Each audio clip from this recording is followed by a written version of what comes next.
mwanadamu. Pale mwanzo alipomuumba mwanadamu, Mungu alifurahi kwa sababu ameikamilisha kazi yake na ikawa ni njema.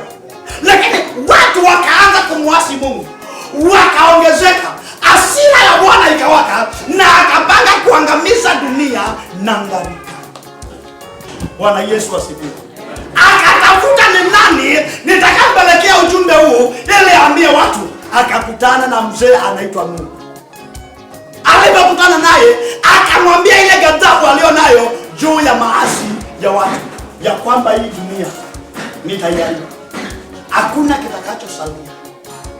Hakuna kitakacho hivyo. No, akaambiwa na ajenge safina ili atakaye kubali kuingia katika ile safina atasalimisha maisha yake.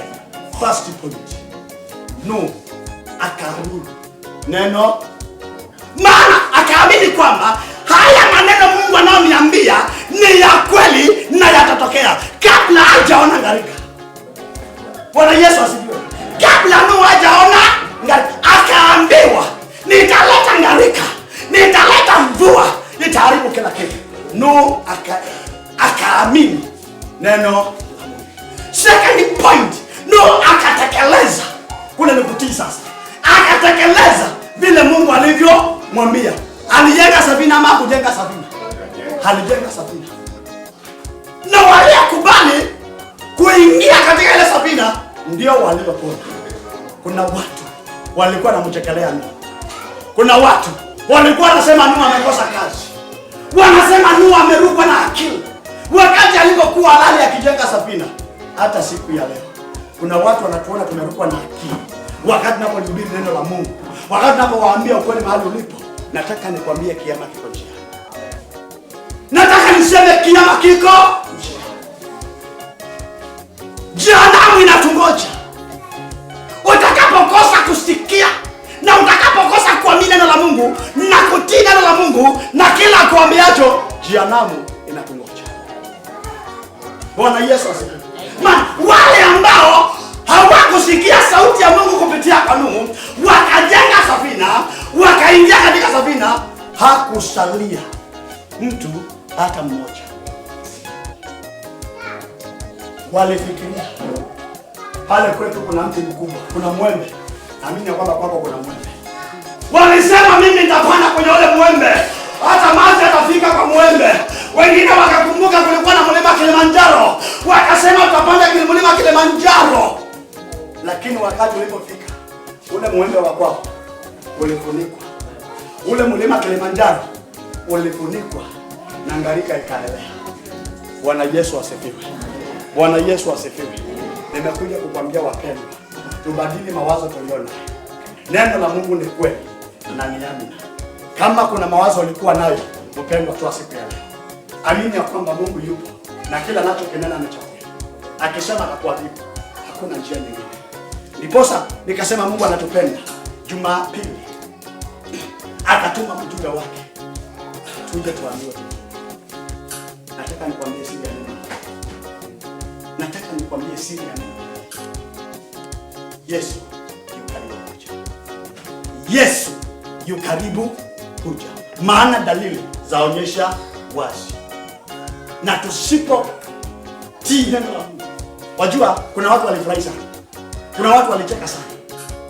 Lakini wakaliacha wapi? Nataka nikwambie toba ya kweli. Toba ya kweli iko katika kitabu cha Ezra, mlango wa 10. Kuanzia mstari wa kwanza mpaka mstari wa 3. Na hili kosa lilifanyika katika kitabu cha Ezra, mlango wa 9 na mstari wa 10. Ni kosa gani? Wana wa Israeli walipotoka Misri walipewa sheria, wakaambiwa katika ile nchi mtakayoingia msioe na wala msioze. Msioe na wala msioze. Hiyo ni sheria ya Mungu, ni amri ya Mungu. Chao pale kilikuwa ni kutii ile sauti ambayo Bwana amewaambia ya kwamba msioze na msioe.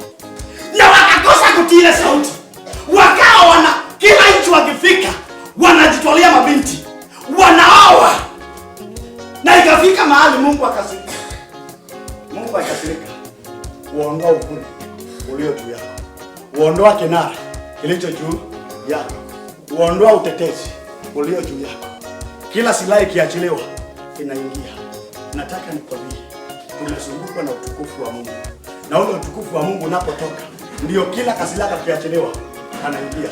Leo nilikuwa naumwa na masikio, ukiombewa umwa na pua, ukiombewa umwa na meno, ukimaliza ni shingo, ni kifua, ni matiti, ni tumbo, ni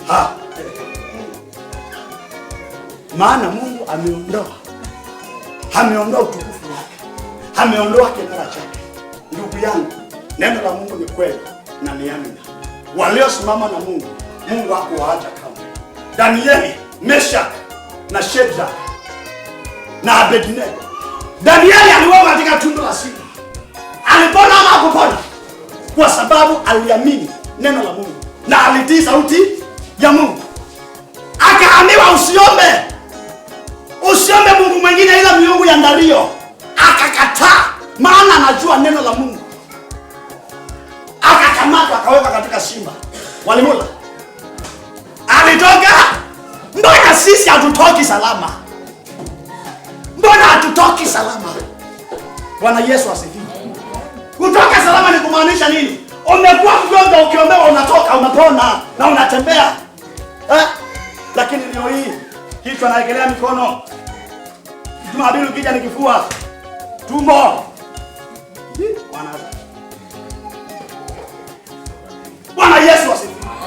Nuhu akasikia sauti ya Bwana. Nuhu akalijeka safina. Na Nuhu akapona. Naomba usikie sauti ya Bwana. Naomba usikie sauti ya Bwana mpendwa. Naomba usikie sauti ya Bwana. Na ukisikia sauti ya Mungu utapona. Ukisikia sauti ya Mungu na ukiamini utapona. Bwana Yesu asifiwe. Kwa kupigwa kwake. Maandiko yananiambia kwa kupigwa kwake tulipona. Tulipona. Damu ya Yesu iliyomwagwa msalabani ilikuwa ni kwa ajili ya ondoleo la dhambi. Kule kusukumwa akachubuliwa, akapigwa, ilikuwa ni kwa ajili ya uponyaji. Bwana Yesu asifiwe. Bwana Yesu asifiwe. Naomba tukubali neno la Mungu wapendwa. Naomba tubadilishe mawazo tulio nayo. Tumwambie Bwana, hakika tumelisikia neno lako. Akupatie kuliamini.